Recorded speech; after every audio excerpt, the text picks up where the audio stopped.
Today, we're going to be dissecting the arguments laid out in an excerpt titled, Why a Thinking Woman is a Rare Unicorn. It's drawn from a much broader work on evolutionary sex differences in philosophy. And I think it's really crucial right out of the gate for you, the listener, to get what our mission is here.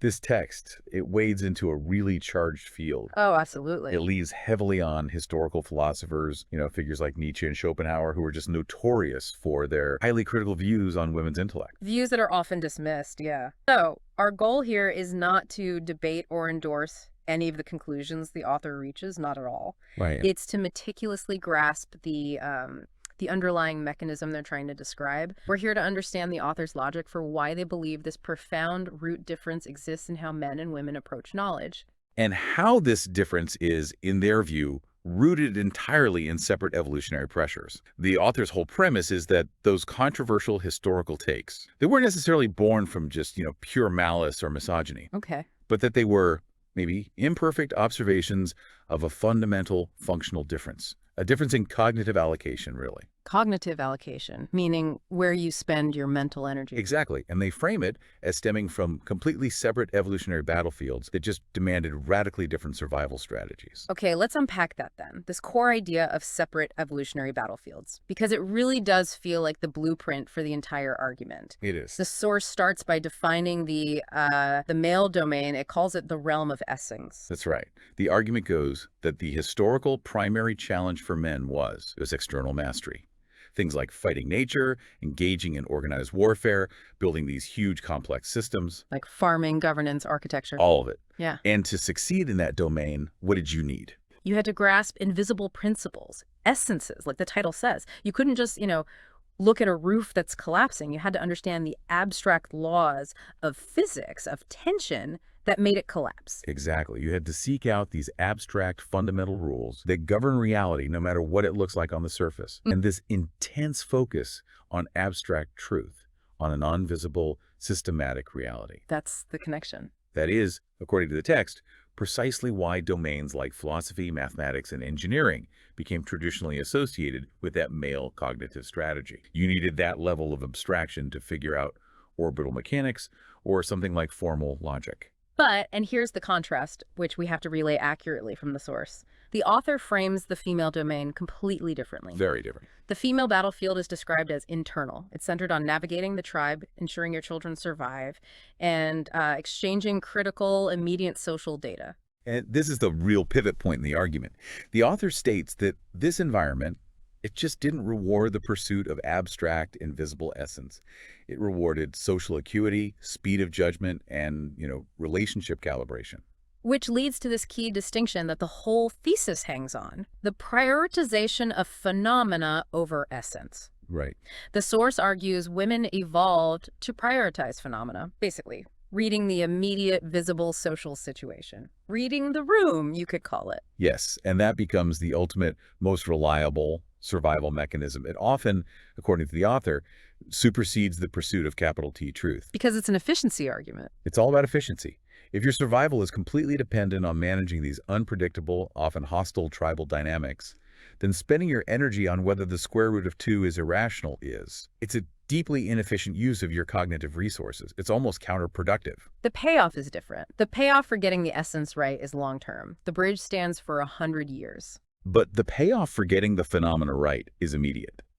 You avoid being ostracized today, and your kids are protected tonight. Okay, so here's where it gets really interesting, and where the source tries to revalue these traditionally, dismissed female concepts. It takes gossip and reframes it completely. It absolutely does. The text challenges our cultural dismissal of gossip. The author says gossip isn't trivial noise. It's the most primal form of political warfare and intense information arbitrage. We need to pause on that term. Arbitrage. We do. Let's unpack that for a second, because that's usually a financial term, right? In the stock market, arbitrage is exploiting tiny informational advantages. You buy low in one place and sell high in another, like instantly to guarantee a profit. Now just apply that to the social sphere. Social arbitrage is exploiting tiny informational advantages within the tribe. Who's sleeping with whom, who is secretly angry at the chief, who has access to extra food. And using that information instantly to adjust your own standing or the standing of your allies. When you look at it that way, it makes this kind of brutal evolutionary sense. It does.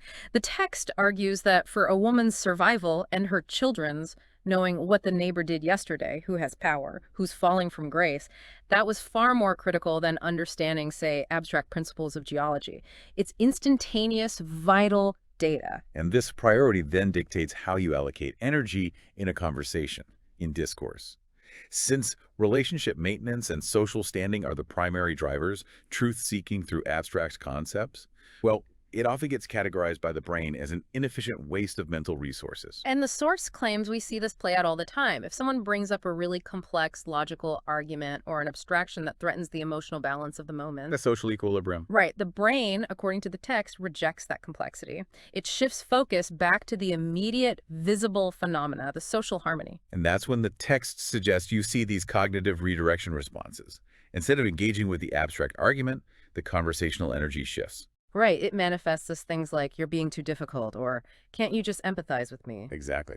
So the brain is treating the philosophical debate not as a puzzle to solve, but as a kind of social threat, a rupture in the harmony that has to be neutralized immediately with emotion or dismissal. It's prioritizing the exchange over the concept. Which is a fundamentally different energy allocation strategy than the one driving for essence. Wow. Okay, so if we connect this to the bigger picture, like agency and selfhood, the source continues this evolutionary strategy lens.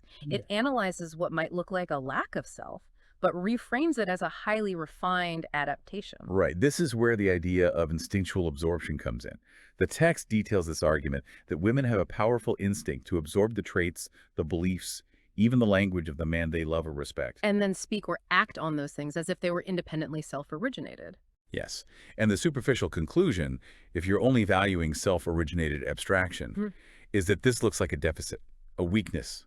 But the source completely reframes this apparent dependency, this lack of self, as a genius of synchronization. A genius of synchronization. They say it's the most efficient, high-fidelity survival strategy in an environment where your stability and resources are maximized through the success of your partner or your social unit.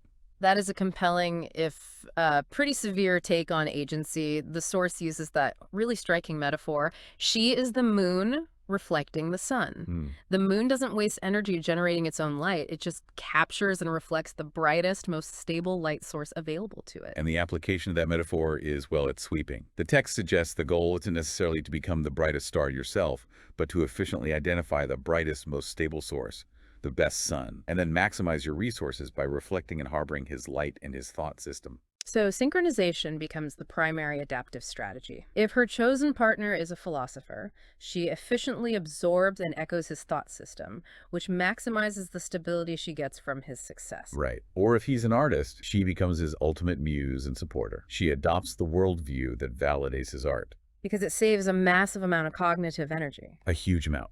It allows her to operate effectively within his system, his essence framework, without having to spend the immense long-term energy it takes to independently originate an abstract thought system from scratch. Which, the author argues, is why you often see women who are brilliant within a philosophy, but rarely the originators of an entirely new philosophical structure. According to the text, yes. I see the link now. Right. It circles right back to the rarity argument. The evolutionary pressure is just so powerfully geared toward synchronization and prioritizing the immediate functional phenomenon, the successful relationship, Over the lonely, demanding, and frankly inefficient pursuit of abstract essence.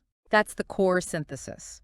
The author believes that because of this deep-seated evolutionary imperative, expecting, formal logical debate or philosophical discourse from the majority of women is considered futile. Not because of a lack of ability. No, but because the energy has been biologically and culturally allocated somewhere else for thousands of years. The majority, by this definition, they aren't failures. They are the highly successful, phenomenal navigators. They're doing exactly what their evolutionary strategy programmed them to do. Prioritize social harmony and resource efficiency. Precisely. But then the source saves its final, and you could say its most complimentary point for the exception, the rare unicorn. Yes. The author believes a woman who successfully defies this immense gravitational pull, this pull towards synchronization and social harmony.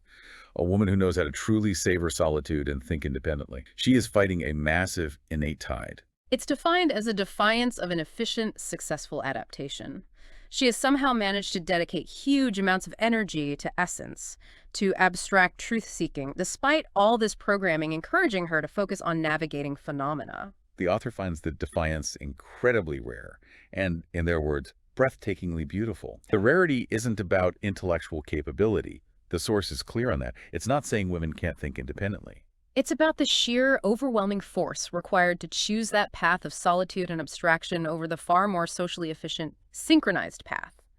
It's an energy crisis, not a capability crisis, according to the text. A very specific framing. That is a challenging, detailed, and, yeah, highly provocative set of arguments. But they all flow logically from that initial premise of the separate evolutionary battlefields. They do.